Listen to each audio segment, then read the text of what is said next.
সনাতন ধর্মাবলম্বীদের প্রধান ধর্মীয় উৎসব দুর্গাপূজা উপলক্ষে আগামীকাল বুধবার থেকে ৬ দিন বন্ধ থাকবে দেশের একমাত্র চতুর্দেশীয় বাংলাবান্ধা স্থলবন্দরের আমদানি রপ্তানি কার্যক্রম। উভয় দেশের ব্যবসায়ীদের সঙ্গে আলোচনার মাধ্যমে এই সিদ্ধান্ত নেওয়া হয়েছে।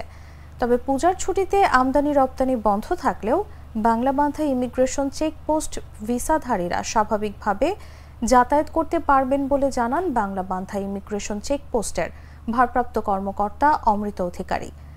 স্থলবন্দর সূত্র জানায়, পশ্চিমবঙ্গের Phulbari exporter and importer welfare অ্যাসোসিয়েশনের সঙ্গে বাংলাবান্ধা স্থলবন্দর আমদানি রপ্তানি গ্রুপ সহ উভয় দেশের ব্যবসায়ীদের আলোচনার মাধ্যমে বুধবার থেকে সোমবার আমদানি রপ্তানি বন্ধ থাকবে। আগামী 15 অক্টোবর থেকে আবারও সচল হবে এই শুল্ক স্টেশনটি। বাংলাবান্ধা স্থলবন্দর দিয়ে বাংলাদেশের সঙ্গে ভারত, নেপাল এবং ভুটানের বিভিন্ন প্রকার পণ্য আনা নেওয়া হয়ে থাকে।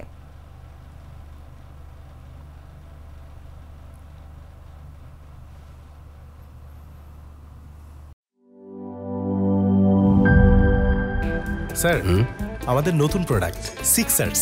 দেখতে তো ভালো, খেতেও ভালো। তুমি একটু বেশিই বলো। জানি স্যার, বিশ্বাস করবেন না, তাই সুপার স্লো মোশন ক্যামেরা নিয়ে এসেছি। দেখেন স্যার, চকলেট, পিনাট, ক্যারামেল ও নোগাটের দারুণ কম্বিনেশন এলো সিক্সার্স চকলেট কোটেড বার। পুরোটা এনার্জি।